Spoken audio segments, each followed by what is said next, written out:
சற்றுமுன் வெளியான தகவல். கலைஞர் மகளிர் உரிமைத் தொகையில் 21,00,000 ரேஷன் கார்டு டிசம்பரில் மகளிர் உரிமைத் தொகை. அமைச்சர் சக்கரபாணி சொன்ன ஒரு முக்கியமான தகவல். அத பார்க்கறதுக்கு முன்னாடி நீங்க நம்ம சேனல சப்ஸ்கிரைப் பண்ணாம இருந்தீங்கன்னா, மறக்காம லைக் பண்ணிக்கோங்க, சப்ஸ்கிரைப் பண்ணிக்கோங்க.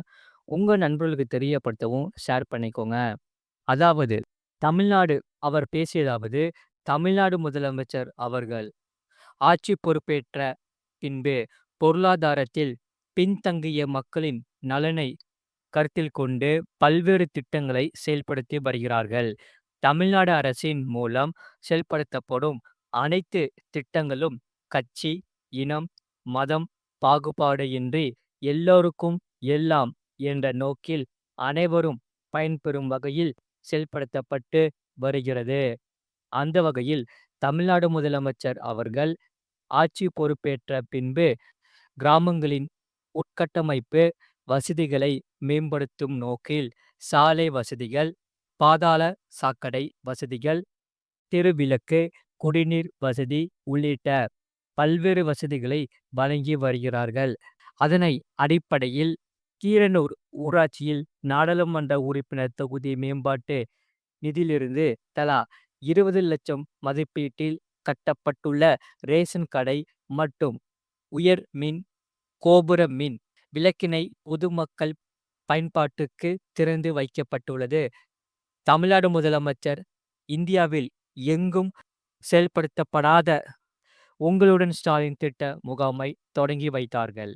பொதுமக்கள் அரசு அலுவலகங்களுக்கு சென்று அலுவலர்களை பார்க்க வேண்டுமென்றால் கால தாமதம் ஏற்படும் என்பதற்காகவும், போக்குவரத்து சிரமங்கள் உள்ளிட்ட இன்னல்களுக்கு பொதுமக்கள் ஆளாக கூடாது என்பதற்காகவும் அனைத்து அரசு அலுவலர்களும் உங்கள் வீட்டை தேடி, உங்கள் ஊரை தேடி வருகின்ற திட்டமாகும்.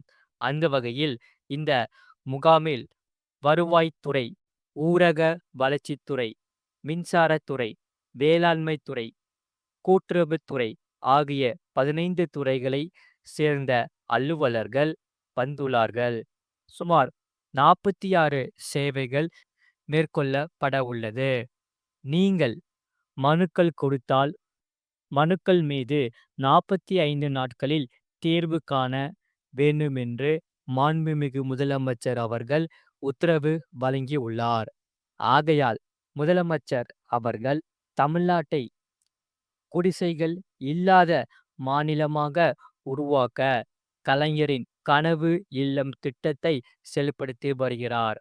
தமிழ்நாட்டில் 8,00,000 வீடுகள் கட்ட திட்டமிடப்பட்டு 2,00,000 வீடுகள் கட்டுவதற்கு ஆணை வழங்கப்படுவதை தொடர்ந்து 1,00,000 வீடுகள் கட்டி முடிக்கப்பட்டு தமிழ்நாடு முதலமைச்சர் அவர்களால் தென்காசியில் 29/10/2025 அன்று பொதுமக்கள் பயன்பாட்டிற்கு தொடங்கி வைக்கப்பட்டுள்ளது.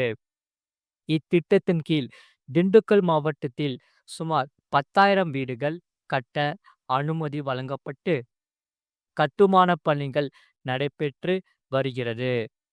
ஒரு கலைஞர் கனவு இல்லத்திற்கு ரூபாய் 3,50,00,000 மதிப்பீட்டில் கட்டப்பட்டு வருகிறது. அதேபோல் ஊரக வீடுகள் பழுது பார்க்கும் திட்டத்தில் 2,50,00,000 வீடுகளை சீரமைக்க ரூபாய் 2,000 கோடி நிதி ஒதுக்கீடு செய்யப்பட்டு பணிகள் மேற்கொள்ளப்பட்டு வருகிறது. முதலமைச்சரின் வீடுகள் மறு கட்டுமான திட்டத்திலும் பணிகள் மேற்கொள்ளப்பட்டு வருகிறது. மாண்புமிகு தமிழ்நாடு முதலமைச்சர் அவர்கள் ஆட்சி பொறுப்பேற்ற பின்பு 21,00,000 நபர்களுக்கு குடும்ப அட்டை வழங்கப்பட்டுள்ளது. மேலும் 19,00,000 நபர்களுக்கு இலவச வீட்டு மனை பட்டா வழங்கப்பட்டுள்ளது. இந்த கலைஞர் மகளிர் உரிமை தொகை வேண்டி உங்களுடன் ஸ்டாலின் திட்ட முகாமில் பெறப்பட்ட மனுக்களை சரிபார்த்து இந்த கலைஞர் மகளிர் உரிமை தொகை பெறுவதற்கு வழிவகை செய்யப்படும். முதலமைச்சர் அவர்கள் தேர்தலில் சொல்லிய வாக்குறுதிகள் மட்டுமல்லாமல் சொல்லாத வாக்குறுதிகளையும் செய்து சிறப்பாக ஆட்சி நடத்தி வருகிறார்.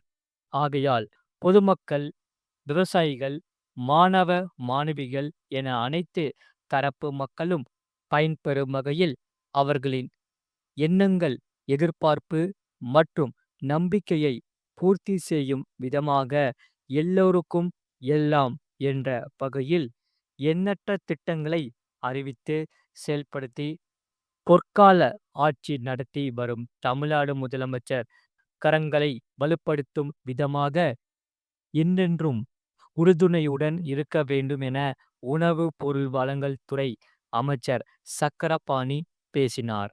மறக்காம நீங்க லைக் பண்ணிக்கோங்க, சப்ஸ்கிரைப் பண்ணிக்கோங்க. அடுத்த செய்தி என்னவென்றால், நீங்கள் ஆதார் கார்டுடன் பேன் கார்டை லிங்க் பண்ணிட்டீங்களா? இல்லனா பெரிய பிரச்சனை வந்துவிடும்.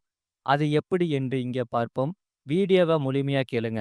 அதாவது ஆதார் கார்டில் நவம்பர் மாத தொடக்கம் முதல் புதிய விதிகளை இந்திய தனித்துவ அடையாள ஆணையம் அதாவது UIDAI வெளியிட்டுள்ளது.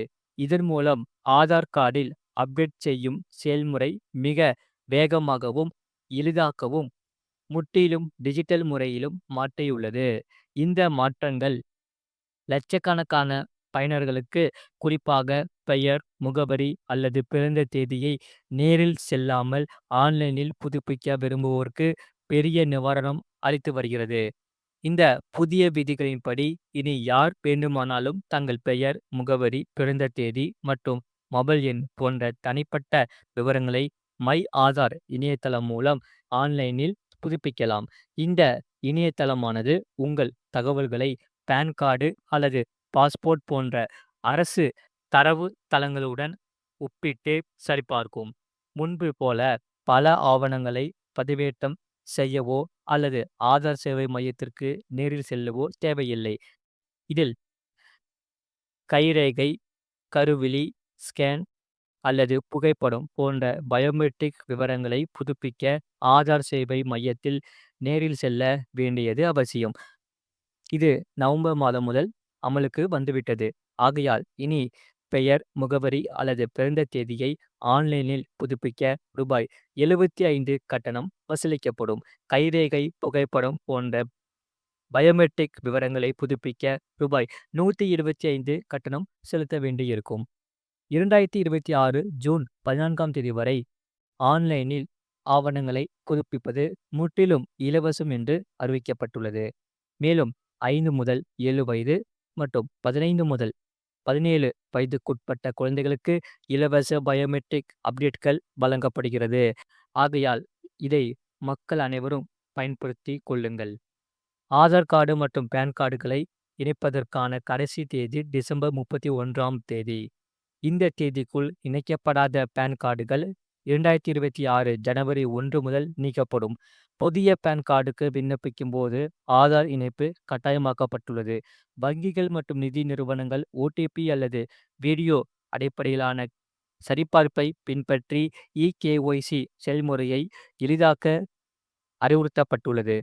மறக்காம நீங்கள் லைக் பண்ணிக்கோங்க, சப்ஸ்கிரைப் பண்ணிக்கோங்க.